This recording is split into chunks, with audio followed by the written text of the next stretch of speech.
Bonjour et bienvenue sur notre chaîne d'information. Pour recevoir l'actualité chaque jour, n'oubliez pas de vous abonner et d'activer la petite cloche. SMIC, allocation de rentrée. Ce qui change au 1er août. Plusieurs prestations sociales doivent augmenter ce 1er août, notamment l'allocation de rentrée scolaire. Il y a des rendez-vous qui ne prennent pas de vacances.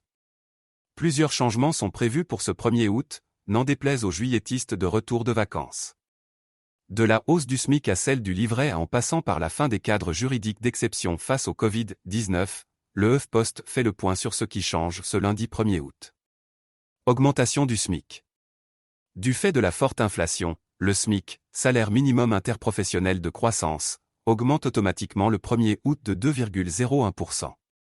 Pour un temps plein, le SMIC mensuel passe ainsi de 1 302,64 € à 1 329,06 € net. Le SMIC horaire évolue de 8,58 € à 8,76 €. Il s'agit de la 4e augmentation du SMIC en moins d'un an, la dernière ayant eu lieu le 1er mai, avec une hausse de 2,65%. En sus de la revalorisation annuelle du 1er janvier, le SMIC est augmenté mécaniquement en cours d'année du montant de l'inflation, calculé pour les 20% des ménages ayant les revenus les plus faibles, si celui-ci dépasse 2% par rapport à la dernière hausse. Livret A et LEP. Le taux du livret A, produit d'épargne détenu par le plus de Français, atteint 2% à compter du 1er août.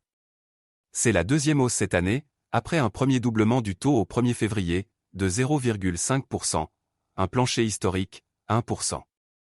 Le doublement du taux, proposé par le gouverneur de la Banque de France le 14 juillet et accepté dans la foulée par le gouvernement, s'explique par la hausse des prix observés ces derniers mois, qui a atteint 6,1% sur un an en juillet. Quant au taux du livret d'épargne populaire, réservé aux personnes aux revenus modestes, au maximum 20 296 € annuels pour une personne seule, il passe de 2,2% à 4,6%. Il faut remonter à 1998 pour avoir un taux comparable, 4,5%. Allocation de rentrée scolaire. L'allocation de rentrée scolaire, ARS, est versée fin août, sous condition de ressources, aux familles ayant au moins un enfant scolarisé âgé de 6 à 18 ans. Elle fait partie des prestations qui doivent augmenter de 4% dans le cadre du projet de loi, pouvoir d'achat, pour faire face à l'inflation. Pour la rentrée 2022, son montant est de 376,98 € par enfant âgé de 6 à 10 ans, 397,78 € par enfant âgé de 11 à 14 ans et 411,56 € par enfant âgé de 15 à 18 ans. Fin de l'état d'urgence sanitaire. Après plus de 2 ans de pandémie, l'état d'urgence sanitaire, cadre juridique d'exception décrété face à la crise, prendra fin le 1er août. Il y aura peu de conséquences concrètes, les principales restrictions étant déjà levées.